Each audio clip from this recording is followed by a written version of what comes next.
Hello, good morning and welcome back to CatersGraphix. This is another Friday. We're going to learn something different. So we're going to learn how to put this text around shapes or around any kind of shapes. It mustn't be a circular shape. It could be rectangle, star, and so on. So for the benefit of this tutorial, we're going to start with a circle. Okay.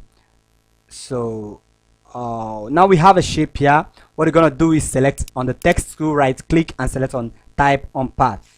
Okay, let me zoom very closely so you can see that. Select type on path. So when you hit select, you can go at the edge of this circle and you click on it. So you see it. So now you can type whatever I want to type in it. So let me use, for instance, I want to type protein.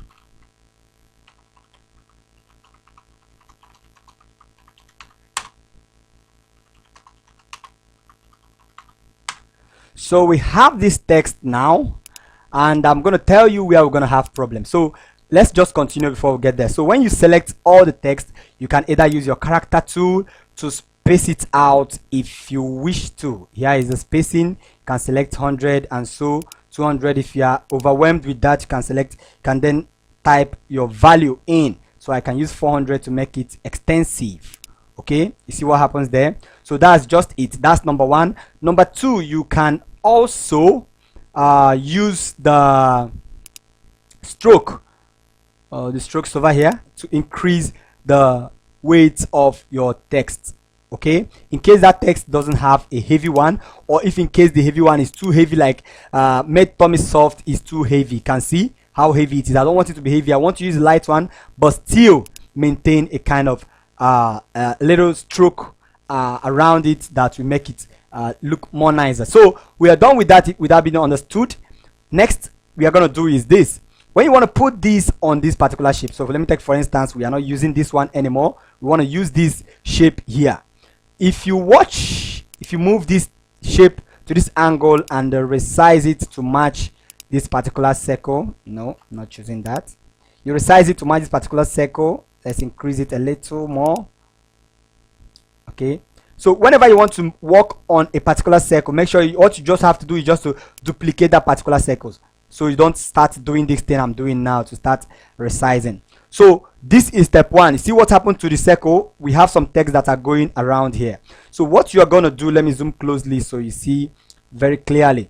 So what you are going to do in this case is you can either rotate this to work this way, but see what happens as you rotate it. We still have some text still overlapping at this angle. What you are going to do is still to select the whole of the text, then go to your character panel and reduce this volume. Probably you can use 200. I think that will work. So we are okay with this. So what you're gonna do is you can rotate it to whatever form you wanted it to be. So we got it there. Make sure it is equal to the other. So that's one way to rotate. Then the other way to rotate, you can use this icon here to rotate. What's important is if you draw this icon to the left, like drawing it inside this circle, it automatically rotates it anti-clockwise. See what happened there? It automatically rotates it anti-clockwise, which means you are now reading from this angle and not from the other angle. And that's the same thing you do if you still drag the icon out of this box. It still rotates it the other way. So in case you don't understand what I mean by that, let me show you. If we rotate this thing to go under, for instance, we are using this particular shape on this kind of logo that is over here. You see it? This logo counts. The name starts from the left and start going to the right. But this other one, the name should start from the right and start going to the left. Okay, so if we are using this kind of logo for a circle that we don't want to place the title above but beneath, what you're gonna do is you're gonna rotate it to come from below. But when you see what you see here, you see what happens here. No one can read this from left to right. So this is where we need to apply the tactics I just told you now, by dragging this longest, not this too short one, the longest line inside. By dragging it inside, now we have created that shape we need. But we have a problem here. We created the shape we need, but it's inside the circle. Okay, we don't want it to be inside the circle, we want it to be outside the circle but still maintaining the ratio outside here. You see what happens now? We don't want it this way. This is outside the circle, and when we drag inside, it goes inside the circle. Let me try that again. Where is the long one? So when you drag it inside, it goes inside the circle. You see the difference now? See what we're having now? This is not what we want. This is not what we want. So we want it to be beneath but still maintaining outside the circle. So what we're going to do here now, so you go to type tool. Let me zoom closely. Go to type tool, then you select on type on path, then you go to type on a path option. So when we select this option, let me zoom out. When we select this option, what you are going to do is you click on the flip. Okay, make sure you enable the preview so you see what you are doing.